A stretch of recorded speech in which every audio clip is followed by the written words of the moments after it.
नमस्कार, welcome back. तर राहुल सरांना बघून तुम्हाला आठवलं असेल की आजपासून 3 वर्षापूर्वी मी व्हिडिओ शेअर केला होता, 4 दिवसात 100 घरं विकणारा बिल्डर. तर दुसरं कोणी नाही, राहुल साहेब आहेत माझ्यासमोर. DDSR यांचे बरेच कन्स्ट्रक्शन नवी मुंबईमध्ये चालू आहे. प्रॉपर्टी एक्झिबिशनचा शेवटचा दिवस आहे. मुद्दा म्हणून आमचं एकदा तुमचं डिस्कशन झालं, व्हिडिओ करूया. पण राहुल सरांचं असं म्हणणं होतं की नाही, शेवटच्या दिवशी व्हिडिओ करूया. थोडंसं माहित नाही, माझ्यावर जास्त प्रेम आहे म्हणून मला म्हणतात शेवटच्या दिवशी. चला, तर दादा ह्या वेळेस क्रीडाई BNM आणि क्रीडाई BNM रायगड जे दोन वेगवेगळे एक्झिबिशन होत होते ते आता एकत्र झालं आणि लार्ज स्केलला केलं. तर कसा राहिला एक्सपिरियन्स? नवी मुंबई BNM आणि रायगड BNM त्यांनी खूप सुंदर निर्णय घेतला की त्यांचा प्रत्येक वेळी काय व्हायचं, 1 महिना अगोदर वाशीला व्हायचं, बरोबर, 1 महिन्यानंतर ना तुम्ही नवी मुंबईला रायगडला व्हायचं. करेक्ट. त्याच्यामुळे जे बिल्डर भाग घेणार आहे त्यांच्यासाठी 1 महिन्यामध्ये असं काही नवीन फरक होत नव्हता. इव्हन खर्च परत रिपीट होत होता. तेच कस्टमर क्राऊड आणि याच्यावरती विचार केला BNM ने दोन्ही पण, आणि मध्य सेंटर निवडला. बरोबर, विचारानंतर. आणि मध्य सेंटर पण असा अतिसुंदर निवडला त्यांनी की शिवूड स्टेशनच्या समोर, सगळ्यांच्या जवळ. वाशीवाल्यांसाठी पण मध्ये झालं, पनवेलवाल्यांसाठी, रायगडवाल्यांसाठी पण मध्येच झालं. आणि स्टॉल बघायला गेलं तर मला दोन्ही एक्सपोपेक्षा अतिसुंदर शिवूडला क्राऊड बघायला मिळाला. चला, ग्रेट. दादा, मी तुमचा पहिला व्हिडिओ केला होता त्यावेळेस मला आठवतं माझे काहीतरी खास नाही 5-6 हजार सबस्क्रायबर होते. आता ते 10 टाइम्स हायर झालेत. तर मला असं वाटतंय की तुमचे प्रोजेक्ट पण तेवढे हायर झाले असतील. आता सध्या किती प्रोजेक्ट चालू आहेत? नंबर प्रोजेक्ट सांगा मला. एवढे आता प्रोजेक्ट आमचे कळंबोलीमध्ये 8 प्रोजेक्ट चालू आहे. फक्त कळंबोलीमध्ये 8 प्रोजेक्ट आहे. ठीक आहे. कामोठ्यामध्ये आमचे 3 प्रोजेक्ट चालू आहेत. अच्छा. खांदा कॉलनीमध्ये 4 चालू आहे. शिवडमध्ये 1 चालू आहे. सानपाडा जुईनगर स्टेशनच्या समोर एक नवीन लॉन्च केलेला आहे आम्ही. आणि नेरुळमध्ये 2 प्रोजेक्ट आहेत. 2 प्रोजेक्ट. आणि खारघरमध्ये 3 आहेत आणि एक आता नवीन लॉन्च साठी चालू आहे. रिडेव्हलपमेंट मध्ये 2 प्रोजेक्ट सक्सेस झालेले आणि एक डोंबिवलीमध्ये 1. आता रिडेव्हलपमेंट साठी डॉक्युमेंट प्रोसेस क्लिअर होत आलेली. 6500 मीटरचा आहे. म्हणजे आम्ही आमच्या हाताची बोटं संपली दादा. हाताच्या बोटासाठी आपण आलेलोच नाहीये. करेक्ट. आपल्याला काहीतरी करून दाखवायचं. 16-17 झालेत. किती प्रोजेक्ट बोला तुम्ही? 26च्या पुढे गेले. 26च्या पुढे गेलेत. आणि किती नंबर ऑफ युनिट जर आपण असं बघितलं, लोक जनरली स्क्वेअर फीट मध्ये माल मोजतात, पण मी असं म्हणतो की लोकांना कळावं की किती घरं बांधून झालीत आतापर्यंत. आपले बांधून झाले असं पोझिशन वाले पकडलं तरी 500च्या पुढे गेलेला आहे. 500च्या पुढे घरं बांधून झाले. आता 1000चा क्राऊड आहे जो येत्या 2 वर्षामध्ये डिलिव्हरी पोझिशन मध्ये येईल. बरोबर. दादा, मला तुम्हाला एक आवर्जून विचारायचं, सक्सेस मंत्र काय? म्हणजे आजच्या डेटला रिअल इस्टेट मध्ये जर बघितलं ना तर मराठी बिल्डर्सला तेवढा प्लॅटफॉर्म मोठ्या स्केल्सवर नेता येत नाही. पण मी तुम्हाला जेव्हापासून बघतोय की खूप कमी वेळेमध्ये तुम्ही खूप मोठ्या लार्ज स्केलवर प्रोजेक्ट घेऊन आला. सक्सेस मंत्र काय याचं? सक्सेस मंत्र असं काही नवीन नाहीये, परंतु आमचे कंपनी आणि आमचे असलेला जो माझा स्टाफ आणि माझे निकटवर्ती सगळ्यांचा विश्वास एकच आहे की आपल्याला कस्टमरांचा विश्वास तोडायचा नाही. बरोबर. आणि आम्ही तो सोसायटी कन्सेप्ट तयार केला एक, आणि कस्टमरांना त्यांच्या स्वप्नातलं घर हे त्यांच्याच नावावर करून देऊन जी आम्ही सुरुवात केली त्याच्यामध्ये आम्हाला थोड्या गव्हर्नमेंट परवानगी घेण्यासाठी थोडा वेळ जातो, परंतु आमच्या कस्टमरांचा बेस असा आहे की तुम्ही कुठलीही सोसायटीकडे आम्ही तुमच्या सोबत आहे. बरोबर. त्यांच्या त्या विश्वासाच्या जोरावरती आम्ही आजपर्यंत एवढी प्रगती केली. तुम्हाला आवर्जून सांगायचं आहे मला की दादांचा असा प्रयत्न असतो ना की जास्तीत जास्त मराठी लोकांना घरं मिळावी, महाराष्ट्रीयन लोकांना जॉब्स मिळावे, महाराष्ट्रीयन लोकांना बिझनेसची ऑपॉर्च्युनिटी मिळावे. कदाचित त्याच प्रेमापोटी मला सगळ्यात शेवटी इंटरव्ह्यू मिळतो की चांगले व्ह्यूज मिळावे, चांगले बाईट्स मिळावे.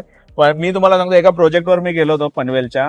जनरली जे ब्लॉग्स बनवायला मी शूटसाठी जातो, तर मी पहिल्यांदा कुठेतरी तिथं POP पुट्टीचं काम करणारा, कलर काम करणारा मराठी माणूस बघितला. जनरली असं बघायला मिळत नाही.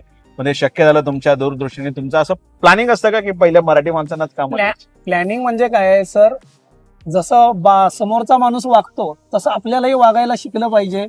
करेक्ट. त्यामुळे आपण प्रयत्न करतो की आपल्या माणसाला तो बिझनेस करायची सवय लागली पाहिजे, संधी दिली पाहिजे. आणि सवय लागते कधी? ज्यावेळी त्यांना संधी मिळते. बरोबर. संधी मिळाल्यानंतर त्यांनी जे सोनं केलं त्याच्यानुसार तो माणूस तो काम करू शकतो. कारण प्रत्येक गोष्ट पृथ्वीवर जे बनलेले की मानवाने बनवले, मग त्यासाठी मराठी काय गुजराती काय, की आपल्या मनाला ठरवलंय की आपला मराठी माणूस हे करू शकत नाही, करू शकत, पण मला दाखवून द्यायचंय की मराठी माणूस करू शकतो, म्हणून आम्ही स्वतः सक्सेस आहे आणि दुसऱ्यांना पण सक्सेस करण्याचा प्रयत्न करतो. दादा असं आहे की आतापर्यंत तुम्ही खूप प्रोजेक्ट केले, मी पण खूप इन्फॉर्मेशन शेअर केली. आता लोकांना माहिती आहे की तुमचे मेजॉरिटी सिडको टेंडर प्लॉट आहेत. आता बऱ्याच लोकांना नव्याने ऐकायला मिळतं की सोसायटी प्लॉट पण आहे. जर तुम्ही थोडी सोसायटीची स्कीम सांगितली लोकांना की लोक कसे जॉईंट होऊ शकतात आणि किती पैसे हवेत जर सोसायटीमध्ये तुमच्या मेंबरमध्ये ऍड व्हायचं आहे. सोसायटीमध्ये तुमचे कसे फाउंडर सभासद आमच्याकडे येतात. समजा आता एक उदाहरण द्यायचं झालं तर बीआरसी ग्रुपचे एक 40 लोक येतात. आमच्या कंपनीचे 8 असते त्याच्यामध्ये की तुम्ही DDSR हे नाव सोसायटीला देणं कंपल्सरी आहे, कारण आम्ही आमचा ब्रँड सोडू शकत नाही. बरोबर. तुम्हाला सेकंड नाव काय द्यायचंय तुम्ही देऊ शकता. मग असं DDSR प्राईड CHS अशी प्रपोज सोसायटी आम्ही स्थापन करतो. त्याच्यामध्ये आम्हाला 40 फाउंडर सभासद आम्ही सिडकोला नोंदीसाठी देतो. त्याच्यानंतर टेंडर लागल्यानंतर ना प्रत्येकाला सांगण्यात येतं की तुमच्या ओळखीचे जे लोक असतील त्यांना त्याच्यामध्ये सभासद बनायचं, कारण आम्हाला सोसायटी रजिस्ट्रेशन करायची असते. कस्टमरांसाठी किंवा सभासदांसाठी बेनिफिटचा पार्ट काय आहे, कारण कस्टमरांना हा प्लॉट बिल्डरच्या नावावर असतो. मार्केटमध्ये गेला तो तुमच्या नावावर होण्यासाठी कन्व्हेन्स डीड म्हणजे ओसी नंतर ना 2-2, 4-4, 10-10, 20-20 वर्षे गेलेले आहेत.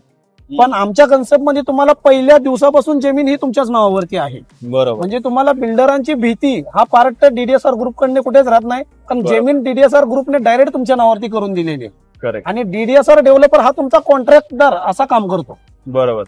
तर आता समजा मला सभासद व्हायचं आहे, म्हणजे फाउंडर म्हणून घ्या किंवा सभासद, किती पैसे असायला पाहिजे माझ्या? 5 लाख. जर तुम्ही 1 बेड घेताय तर आपल्याला फाउंडर जे EMD अमाऊंट सिडकोला भरायला लागते 5 लाख, 7 लाख, 10 लाख अशा 3 बेसमध्ये. म्हणजे 3 बेड घ्यायचा असेल तर तुम्ही टोकन अमाऊंट जी आहे आपली अमाऊंट EMD सिडकोची ती आम्ही ठरवलेली एक अमाऊंट 5 लाख रुपये 1 bed, 2 bed 7 lakh, 3 bed 10 lakh. मग ते कोणत्याही सेक्टरमध्ये कोणत्याही एरियात असो, मग नेरोळ असो, कामोठ असो, कळंबली असो किंवा जुईनगर का असो ना, अशा प्रत्येक एरियामध्ये तो कन्सेप्ट क्लिअर आहे आमचा. मग त्याच्यानंतर समजा प्लॉट लागल्यानंतर मग तुम्हाला स्टेजेस पुढे जमिनीच्या वेळेस जमिनीचं पेमेंट देणे आणि बांधकामाच्या वेळेस बांधकामाचे पैसे देणे, असं बिल्डरांना जसं पेमेंट देतात त्याच कन्सेप्ट मध्ये सोसायटीमध्ये पण देतात. मग समजा प्लॉट लागला, बाकीचे डॉक्युमेंट झाले, तर बाकीचं जर समजा मला लोन करायचं मी लोन करू शकतो ना.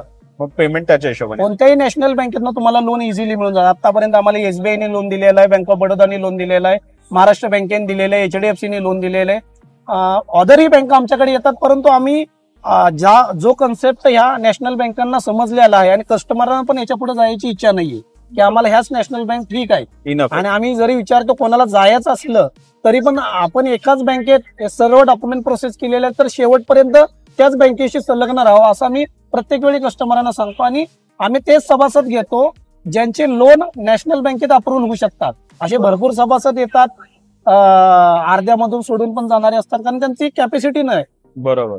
परंतु आम्ही बिल्डिंगमध्ये 100% सभासद हे लोन इलिजिबिलिटी असलेल्या सभासदांना सभासद करतो. बरोबर. म्हणजे एखाद्याकडे जर समजा 5 किंवा 10 लाख रुपये सेव्हिंग येतं तर तुमचा सभासद होऊ शकतो आणि बाकीचं लोन करून तो घर घेऊ. त्याची कॅपॅसिटी लोन देण्याची असली पाहिजे. पण त्याच्याकडे पैसे फक्त 5-10 लाख रुपये असले तरी इनफ आहे. हो. चला, तर तुम्हाला सांगायचं होतं, बरेच लोक असे असतात की ज्यांना 2 वर्ष, 4 वर्ष, 5 वर्ष असे आरामात पोझिशन मिळालं तरी चालेल. नाही 3, 3.5, 4 वर्षामध्ये मोठमोठे टावर होतात. जर छोटा टावर आहे समजा 50 सभासद, 70, 100, ते 2 वर्षात प्रोजेक्ट होऊन जातो. पण जे प्रोजेक्ट ऍक्च्युली 300 घरांचा आहे, 200 घरांचा, असे आमचे प्रायड प्रोजेक्ट आहे तो 302 घरांचा आहे, ज्याच्यामध्ये आमच्या कस्टमरांना वेळ जातो पण अति सुंदर प्रोजेक्ट समोर येतोय. त्यांच्या जमीन त्यांच्या नावावरती झालेली आहे आणि सभासदांचा क्राऊड बी तिथं सगळ्यात अति सुंदर सभासद. 3 वर्षात साधारण पोझिशन 3-4 वर्ष. मोठा टावर असेल तर 3 ते 4 वर्षात तुमच्या स्वप्नातलं घर पूर्ण होऊन जातं. बऱ्याच लोकांना असा हॅडॅक असतो की नको अशा ठिकाणी, पण सिडको टेंडर प्लॉट असले आणि सोसायटीच्या नावावर असला तर हॅझल फ्री, हॅडॅक फ्री असतात. पेमेंट हळूहळू द्यायचं आहे आणि चांगलं स्ट्रॉंग बिल्ड क्वालिटी. मी स्वतः प्रोजेक्टला व्हिजिट केलंय. तुम्ही या स्टॉलमध्ये जेवढे पण व्हिडिओज प्ले होतात ते सगळे मी केले, तर माझे सगळे प्रोजेक्ट बघून झालेत ऑलरेडी. तर स्ट्रॉंग बिल्ड कन्स्ट्रक्शनचा थॉट प्रोसेस आहे. सुंदर कन्स्ट्रक्शन असतात. कुठेही तुम्ही एक जे फर्स्ट प्रायोरिटी देऊ शकता. दादा, एक शेवटचा प्रश्न, आम्हाला फक्त लोकेशन सांगा की कुठल्या कुठल्या लोकेशनला सध्या प्रोजेक्ट चालू आहे? सध्या आमचे कळंबोलीमध्ये सेक्टर 12 चालू आहे, सेक्टर 11 चालू आहे, सेक्टर 8 चालू आहे, सेक्टर 9 पण चालू आहे. ठीक आहे. कामोठेमध्ये गेला तर सेक्टर 13 एक चालू आहे, सेक्टर 32 आहे, सेक्टर खांदा कॉलनीमध्ये आला तर सेक्टर 17 मध्ये आहे, सेक्टर 13 मध्ये, सेक्टर 8 मध्ये आहे, सेक्टर 5A मध्ये पण आहे आणि न्यू पण वेस्ट आणि ईस्ट मध्येही आमच्याकडे प्रोजेक्ट आहेत जो सेक्टर 5E आणि सेक्टर 8 ला. मग बाकीचे सेक्टर का सोडले? चालू आहे सर, प्रत्येक चला, सेक्टर great. मध्ये DDSR ची बिल्डिंग आणि आहे. सभासदांचं घर त्यांच्या स्वप्नातलं कसं पूर्ण होईल त्याच्यासाठी DDSR नक्की काम करत असते.